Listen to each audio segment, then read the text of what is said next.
नमस्कार साथियों।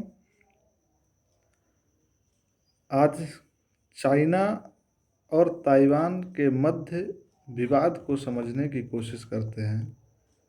क्या है चाइना और ताइवान के बीच का विवाद? दोस्त, चाइना और ताइवान कोई अलग अलग कंट्री नहीं हुआ करते थे।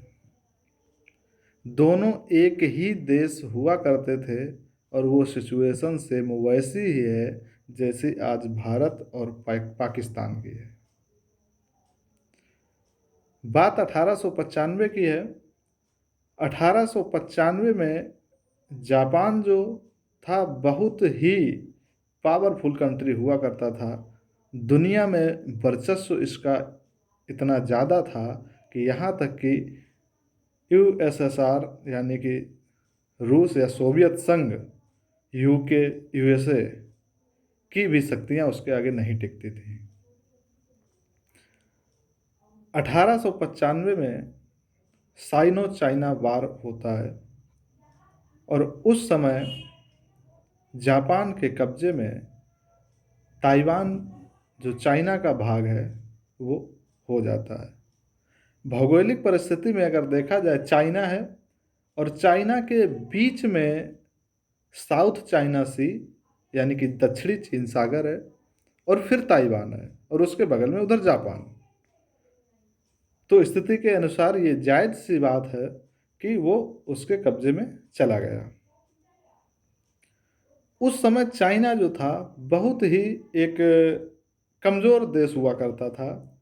आज तो चाइना अपने आगे बहुत एक विश्व शक्ति के रूप में निकल गया है। उस समय बहुत कमज़ोर हुआ करता था। इवन जापान का कब्जा जो था वो चाइना तक पहुंचने वाला ही था और परिस्थिति के अकॉर्डिंग देखा जाए कि जापान का काफ़ी दिनों तक इस पर कब्जा चला, कुछ भाग पर, कंप्लीटली नहीं, क्योंकि वो बहुत शक्तिशाली देश हुआ करता था और चाइना कमज़ोर हुआ करता था।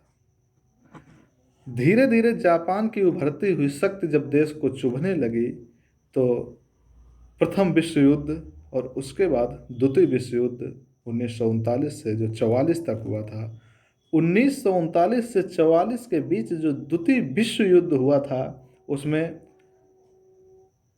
जो परमाणु बम हमला किया गया था 6 अगस्त 1945, 9 अगस्त 1945, दो लगातार परमाणु हमला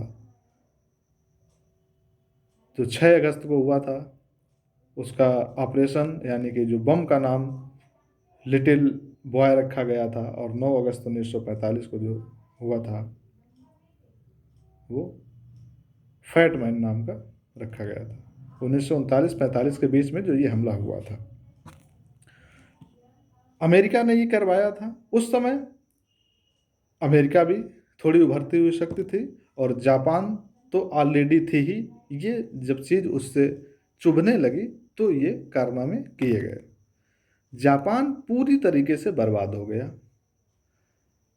जापान बर्बाद होने पर उस समय चाइना कमज़ोर था और इसने द्वितीय विश्व युद्ध में जो विजेता देश थे उनसे कंप्रोमाइज़ करके ताइवान को अपने कब्जे में ले लिया। जब इसको अपने कब्जे में ले लिया तो अब यहाँ पर एक घर की फूट जैसी स्थिति पैदा हो गई। जैसे पाकिस्तान भारत से अलग होने की मांग, उसी तरह दो उभरती हुई शक्तियाँ जो थीं वो निकल के आने लगी। चाइना इस बात से एग्री हो गया कि ठीक है, चाइना चाइना रहेगा, ताइवान ताइवान है, लोग एक ही हैं। कुछ लोग ताइवान में शिफ्ट हो गए, कुछ लोग चाइना में, लेकिन दोनों बड़े भाई और छोटे भाई की तरह रहेंगे। लेकिन धीरे धीरे चाइना का जब वर्चस्व बढ़ता गया तो आज चाइना जो है वो फिर ताइवान को अपने हिस्से में लेना चाहता है। इवन यहाँ तक कि आने वाले समय या कुछ पिछले समय की बात अगर पहले करें तो चाइना की चीज़ों का जो व्यापार था वो भी ताइवान से धीरे धीरे दूर होने लगा। यहाँ तक कि ताइवान से आने वाले अनानास वगैरह या पाइनएप्पल वगैरह जो थे वो चाइना ने मना कर दिए।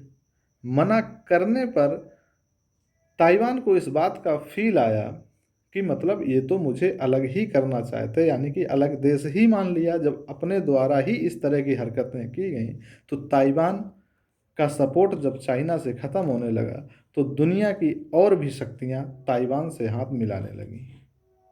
जायज़ सी बात है, अगर कोई आदमी कमज़ोर है तो वो कहीं ना कहीं अपनी मदद के लिए जाएगा। सीधी सी बात है, अगर बड़ा भाई छोटे भाई को अलग करता है तो छोटा भाई भी अपना कहीं ना कहीं रास्ता निकालेगा। इसमें अमेरिका सबसे पहले आगे आ जाता है कूद के, और अमेरिका इस समय बहुत कायरतापूर्ण हरकतें कर रहा है। पाकिस्तान को भिड़ा दिया, यूक्रेन रसिया में यूक्रेन को भिड़ा दिया, चाइना ताइवान के बीच में कूद पड़ा। यानी कि जहां भी लड़ाइयाँ शुरू होती हैं ये बीच में कूद पड़ता और कमज़ोर वाले के साथ होके ये कहता है कि हम आपके साथ में हैं, और जैसे ही लड़ाई छिड़ती और ये पीछे हट जाता है। अब ताइवान जब लोगों से हाथ मिलाने लगा तो ये इकोनॉमिकली देखा जाए बहुत ही अब डेवलप होने लगा है। यहाँ की इकोनॉमी बहुत अच्छी है, यानी कि अगर टॉप 50 कंट्री देखा जाए तो इसकी इकोनॉमी बहुत अच्छी है। यहाँ तक कि भारत जो है अब ताइवान से बहुत अच्छे रिश्ते रखता है। अपने यहाँ जितने भी इलेक्ट्रॉनिक्स में सेमीकंडक्टर यूज होता है वो इवन ताइवान से ही आता है लगभग। ताइवान पावरफुल कंट्री होने लगा। ये बात अब चाइना को खटकने लगी। अब जब चाइना को ये बातें खटकने लगीं तो अब ये दुनिया में मैसेज ये देने लगा कि ये वन चाइना पॉलिसी है और ये वन चाइना ही रहेगा। मतलब हमसे टूटा हुआ एक भाग था, आज वो हमारा ही हिस्सा है। और दुनिया में ये मैसेज सर्कुलेट कर रहा है कि इवन ताइवान पर आंख उठाने वाला या ताइवान पर जो अपना वर्चस्व रखने वाला है वो भूल कर भी ये गलती ना करे कि ये चाइना का हिस्सा नहीं है। ताइवान छोटा सा देश है अपनी कमजोरियों के कारण, और चाइना इस समय विश्व शक्ति के रूप में है तो उसके आगे निकल के नहीं आ पाता। लेकिन देश में अगर अन्य देशों से रिश्ते देखा जाए तो ताइवान के बहुत ही अच्छे रिश्ते हैं। इस समय चाइना की यही पॉलिसी चल रही है। इवन भारत भी इस बात से एग्री है, और भारत का स्टैंड जो है वो भी वन चाइना पॉलिसी मानता है कि चाइना एक ही है, भले ही वो किसी समय टूट गया। लेकिन चीन और ताइवान के बीच भिड़ाने की अगर बात करें तो कहीं ना कहीं कुछ देश ऐसे आज भी हैं जो ताइवान के साथ सपोर्ट करके चाइना से भिड़ाने की कोशिश में लगे हुए हैं, और फिर वो इस तरह की हरकतें करते हैं कि वो देश फिर पीछे हट जाते हैं। चाइना और ताइवान के बीच जो राजनीतिक पार्टियां हुआ करती थी वो दो भागों में बट गई। सबसे पहले माओ डिडोंग करके कम्युनिस्ट यानी कि साम्यवादी विचारधारा के जो लोग थे वो दो पार्टियों में टूट गए। इस समय जो चाइना की पार्टी है पीपल्स रिपब्लिक ऑफ चाइना, और ताइवान की अपनी अलग पार्टी है। इस तरह ये चाइना और ताइवान का विवाद हमेशा ही बना रहता है, जिस तरह रूस और यूक्रेन का विवाद चल रहा है। और वैसी ही कंडीशन पाकिस्तान और भारत की है।